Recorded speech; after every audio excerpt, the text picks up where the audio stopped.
নমস্কার। আজকে আমরা শুনব শ্রী শ্রী সারদা মায়ের অমৃত কথা। আনন্দ রূপিণী শ্রী শ্রী মা।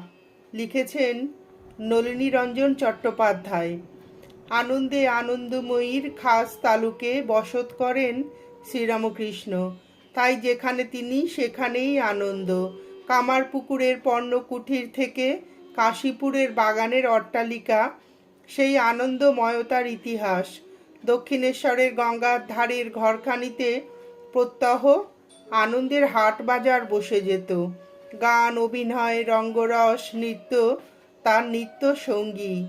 তিনি যেন আনন্দ সাগরে ভেসে আছেন। শ্রীরামকৃষ্ণের ঘরের উত্তর দিকে নহবতের ছোট্ট ঘরখানি দরমার বেড়া দিয়ে ঢাকা। সেই বেড়ার একটি ছিদ্রের মধ্য দিয়ে মা সারদা দেবীর কৌতূহলী দৃষ্টি অদূরের আনন্দময়